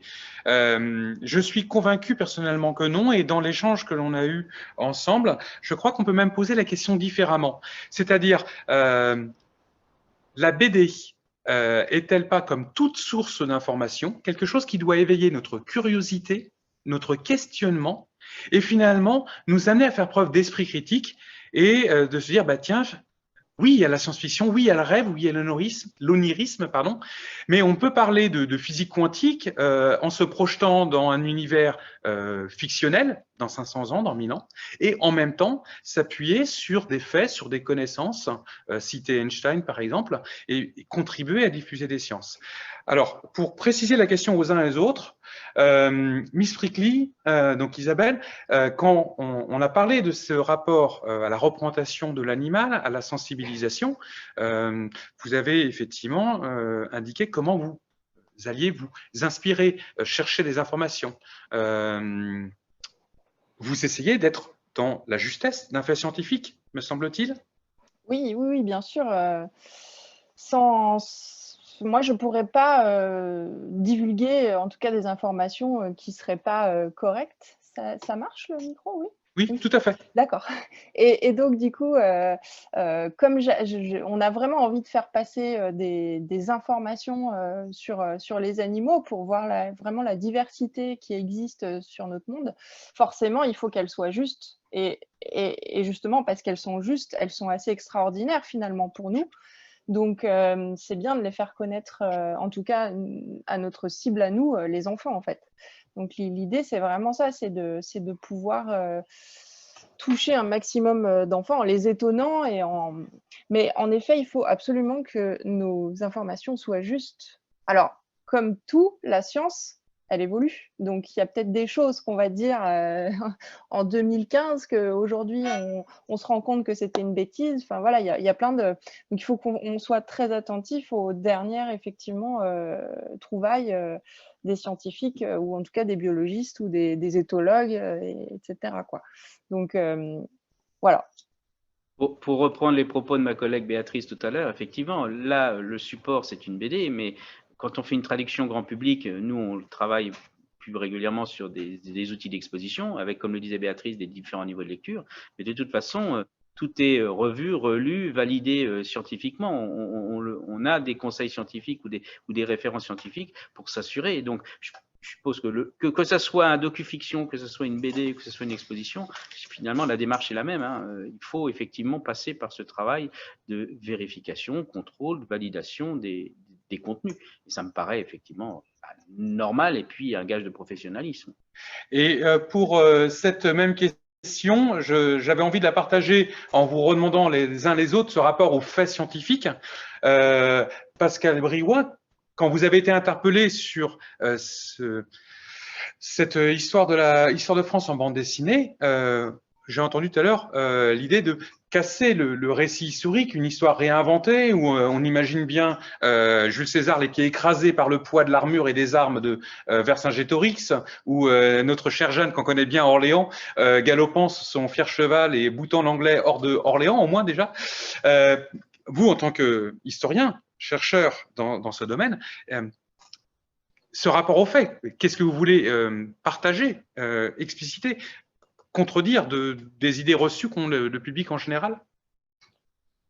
Oui, alors l'idée c'est que, vous voyez, dans les années 70, Jeanne d'Arc, dans l'histoire de France en bande dessinée, était représentée par Manara avec une charge érotique non négligeable. Mais ce qui évidemment n'est pas forcément la vraie Jeanne d'Arc, encore que mon opinion là-dessus ne compte guère. Mais ce qui est intéressant pour nous, c'est de montrer que l'histoire, c'est quelque chose qui se fait, ce sont des questionnements, et qu'il y a un travail de recherche derrière. Et ce travail de recherche, il n'y a pas forcément une réponse univoque. Il y a des gens qui pensent que la Renaissance n'existe pas, d'autres qui au contraire considèrent que ça existe vraiment. Et je pense que c'est intéressant de sensibiliser les jeunes et les moins jeunes d'ailleurs à l'idée que les sciences, c'est aussi quelque chose qui est un processus. Et que voilà, il y a des questionnements et que ces questionnements ne sont pas nécessairement univocaux. Je pense que c'est surtout ça qui est important pour moi. Vous avez évoqué les jeunes et les moins jeunes, peut-être pour Miss Prickly aussi. Finalement, les BD Animal Jack, bien sûr, ce sont les enfants jusqu'à un certain âge qui les lisent. Vous avez évoqué qu'effectivement, à partir d'un âge adolescent, on va plutôt se tourner vers les mangas. Mais finalement, les parents sont tout aussi intéressés. Bon, moi, j'ai une collègue qui nous a amené effectivement l'Animal Jack parce que ses enfants les lisent, mais elle les lit également. Oui. Donc, on touche les parents aussi. En général, effectivement, quand on dit les enfants, les parents lisent même avant, parfois, pour être sûr que ça soit bien pour leur petite tête blonde. Mais en général, effectivement, on touche aussi les parents, hein, ça c'est sûr. De toute façon, d'une certaine manière, il vaut mieux puisque c'est eux qui vont offrir, qui vont donner envie aux enfants, quoi. Donc non, effectivement, les adultes s'y prennent au jeu.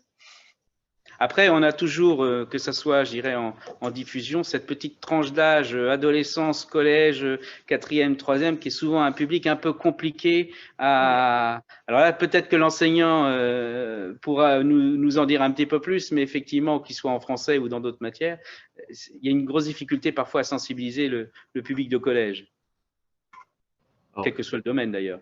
Oui, je crois que fin de collège, ça reste compliqué.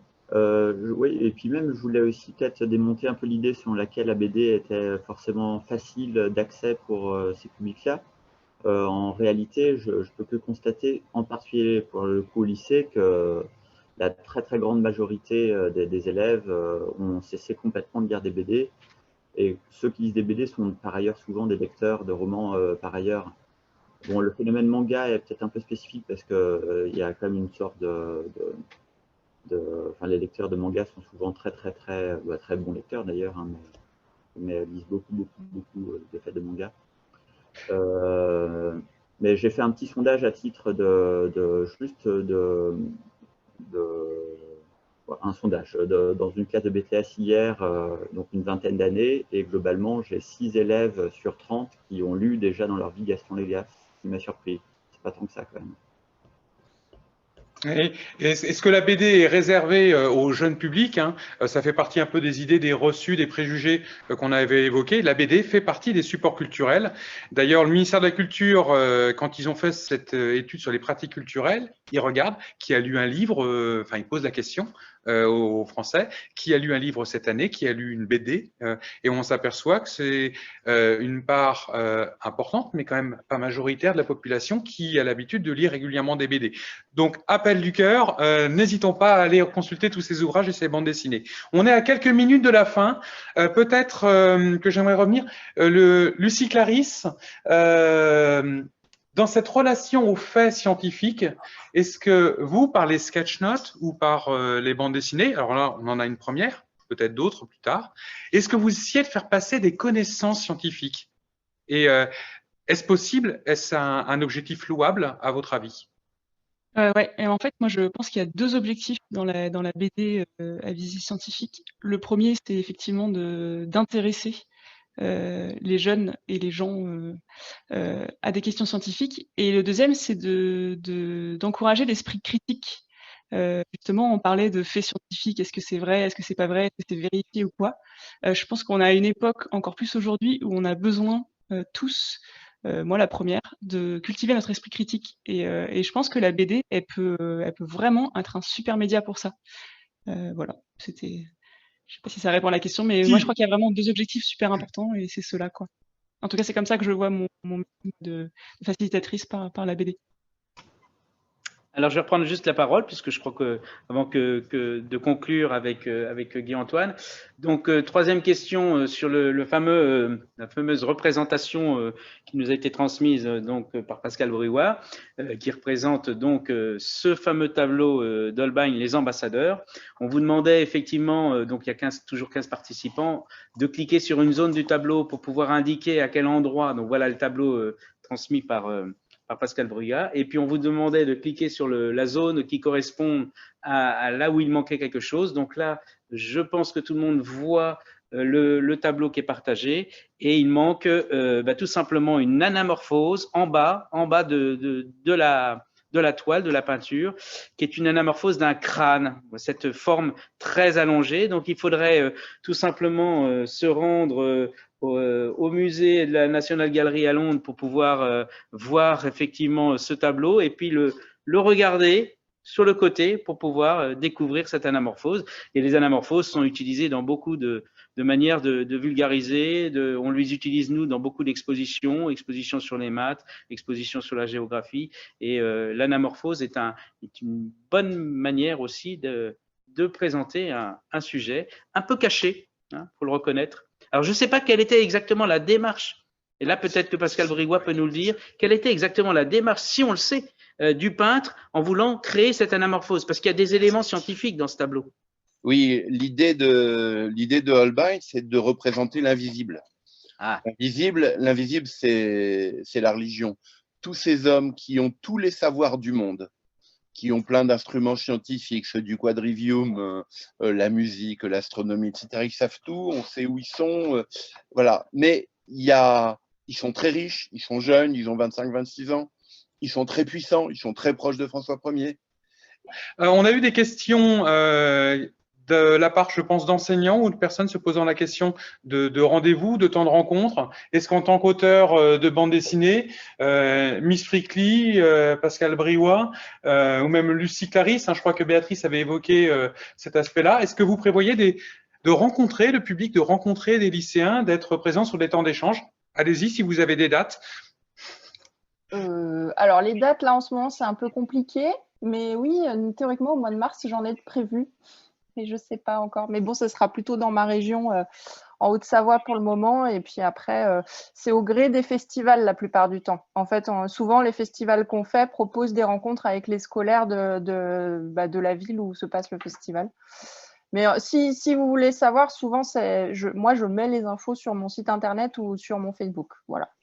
Et donc, on reprendra les informations que chacun d'entre vous a partagées, lien, site internet, par exemple. À cette question, Lucie ou bien Pascal, est-ce que l'un puis l'autre, vous souhaitez indiquer les prochains rendez-vous, les projets à venir? Lucie? Ben, moi, j'ai pas prévu de rendez-vous. Non, comme je travaille pas mal avec des chercheurs, j'ai pas de rencontre avec le public. Pour l'instant, c'est pas assez mûr, je pense, comme entreprise. Ça vient juste de commencer, ça fait à peine un an que je me suis lancée. Donc non, j'ai pas de rendez-vous, mais je serais ravie de rencontrer des enseignants et des gens qui veulent travailler avec moi, avec plaisir. Pardon, j'avais en tête, quand Béatrice évoquait, dans le cadre du projet avec le chercheur, la bande dessinée, elle est partagée avec des lycéens. Ouais.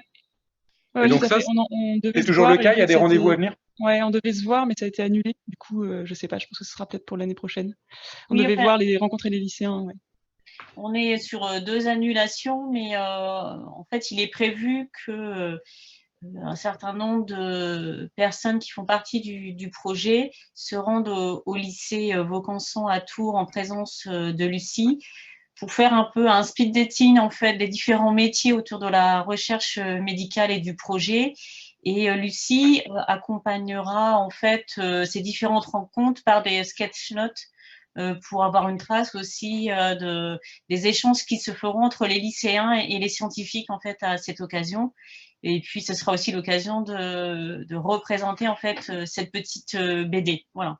Et les lycéens travaillent aussi actuellement sur un petit projet de réalisation sur ce que eux entendent, enfin leur conception de c'est quoi la recherche médicale, parce on en profite aussi pour parler des métiers scientifiques auprès des élèves de première de ce lycée. Voilà. Et vous-même, Pascal Briouat, est-ce qu'il y a des rendez-vous ça vient juste de sortir, je crois qu'on peut aller le chercher dans toutes les bonnes librairies. Oui, c'est sorti en décembre, je crois. Et on a déjà eu une réunion avec mes braves étudiants de L3. On va représenter avec Anne Simon en ligne pour les amis du Centre de la Renaissance. On va refaire une séance sur Zoom. Je vous y invite tous. Si vous voulez, il y a un site, les amis du Centre de la Renaissance, vous trouverez le rendez-vous. Et très probablement à Blois à la rentrée, que j'espère en présentiel. Alors, je voulais juste revenir, n'hésitez pas à revenir vers nous aussi et directement aussi, vous avez le portail Écosciences qui permet régionalement de publier vos ressources, de faire un petit focus sur une création, une nouveauté. Donc, c'est vraiment un portail qui est destiné à cela. Vous pouvez le faire. Et puis, si vous avez un agenda, vous pouvez le mettre sur ce portail. Il est ouvert, il est pour tout le monde. Et puis aussi, nous, on a notre lettre d'info, coup de cœur, où avec ma collègue, on essaye de mettre des coups de cœur, notamment sur des publications. Donc, dès qu'elles y sont, n'hésitez pas à nous les communiquer. On les fera passer dans nos coups de cœur et dans notre lettre d'info. Et puis, communiquer aussi sur le portail Écosciences. Il est fait pour cela. Il est fait pour tous les acteurs de la région. Oui, et on en arrive à la fin de ce rendez-vous. Alors, ce n'était qu'un premier temps, dans l'idée de le renouveler. Et là, je me tourne vers Xavier, car on partageait il y a quelques jours encore à ce propos le rendez-vous pour les enseignants sciences et bande dessinée qui a dû être annulé en raison du confinement l'année dernière. L'idée, c'était de le reporter. Il y a encore quelques semaines, on en parlait avec Bruno Gini, et je crois que là, vous m'évoquiez que… Je confirme qu'il est bien annulé, c'est tombé cette semaine. Donc voilà, il n'y aura pas de colloque cette année encore en avril. Mais peut-être peut-on imaginer, avec ce type de dispositif, des échanges, des partages virtuels renvoyés vers le site Écosciences pour essayer de faire découvrir un peu plus cette intrication. En tout cas, Centre Sciences répondra toujours présent à vos côtés. On est tellement fan de vulgarisation qu'on ne peut pas laisser passer cette thématique-là, et certainement que nous inviterons à d'autres rendez-vous ou d'autres temps de présentation. Alors, avant de conclure, on a eu quelques réactions et remarques. Donc, notamment en termes de référence, je crois l'AMSTI, dans sa lettre d'information, publie régulièrement une réaction, un sujet sur Science et BD, signé par un confrère. On a aussi une référence manga qui nous est signalée, donc c'est Happy Science par Miyuki Yorita. 3 tomes aux éditions Soleil Manga. Donc là, on est au cœur du laboratoire avec les rédactions d'une thèse. C'est un sujet qui est très vaste et on aurait pu en explorer d'autres parties, rien qu'en parlant d'aujourd'hui, des BD les plus récentes. Avec Olivier, on avait ramené une série d'ouvrages. Donc peut-être que, dans l'équipe de Centre Sciences, fortement mobilisée sur ce rendez-vous, on vous invitera dans les prochains coups de cœur à vous replonger dans quelques ouvrages qui nous semblent intéressants au gré des parutions mensuelles. Merci à tous, en tout cas, de votre disponibilité en cette matinée. Et donc, à la fois cet échange qui sera disponible en VOD, mais aussi tous les liens et les contenus que vous souhaitez partager. Je pense notamment pour retrouver le site de la Maison de la BD, pour retrouver l'information du CESR sur les différentes actions de vulgarisation qui peuvent être faites, pour suivre les aventures d'Animal Jack ou d'autres.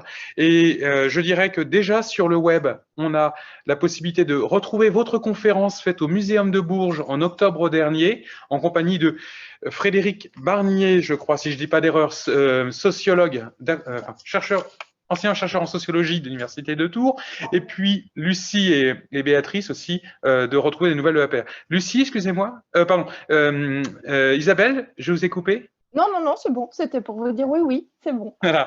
Donc, tous ces éléments qui sont en ligne.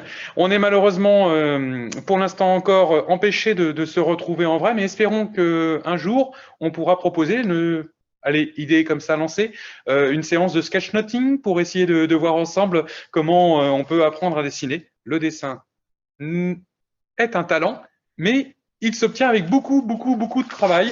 Je tenais à finir sur ce mot-là pour, de tous ces témoignages, retenir que la BD, ça se construit à plusieurs, notamment une co-scénarisation, et on va retrouver ce thème-là dans d'autres choix de médiation. Dès cet après-midi, par exemple, une nouvelle donne de la CSTI s'intéresse beaucoup à 15 h à la question du live, du direct de science, quelque chose qu'on a vu se développer. Demain aussi, on sera sur les ressources web. Et tout ce forum pendant 3 jours est vraiment concentré sur cette notion de médiation. Comment maintenir la médiation dans cette situation de crise qui n'est pas évidente, mais où on a tous aussi la possibilité d'aller consulter des contenus sur Internet. À tous, un mot de la fin, ne serait-ce qu'un au revoir. Le micro est à vous, à tour de rôle. Lucie. Eh ben, merci beaucoup au Centre Sciences pour nous donner cette opportunité de partager notre projet. Et voilà, à bientôt tout le monde et merci pour tout, c'était chouette. Pascal. Oui, merci pour cette occasion de présenter le travail. Et si vous aimez la vulgarisation des sciences, je vous invite à taper Renaissance France Media Lab sur Google et vous y verrez de jolies choses. Isabelle? Oui, eh ben, moi aussi, hein, merci beaucoup. Je suis ravie d'avoir découvert aussi toutes ces personnes qui ont participé à cette rencontre. En tout cas, c'est vraiment chouette et c'est vrai que ça donne envie de continuer, d'en refaire. Merci. Et Xavier, le mot de la fin. Merci également pour cette table ronde. J'étais très content aussi d'entendre les différents intervenants et les différents regards portés sur tout ça. Bon, bah voilà, lisez des BD et puis n'hésitez pas à aller faire un tour à la Maison de la BD pour faire lire les élèves aussi, ça serait bien. Voilà. Béatrice, peut-être un mot? Non, c'est juste rappeler que Centre Sciences, on est là pour accompagner les acteurs, pour faire connaître en fait leur production et puis les accompagner s'ils ont un projet effectivement de BD avec des illustrateurs où on peut faire le lien aussi voilà, sur la mise en place de ces projets.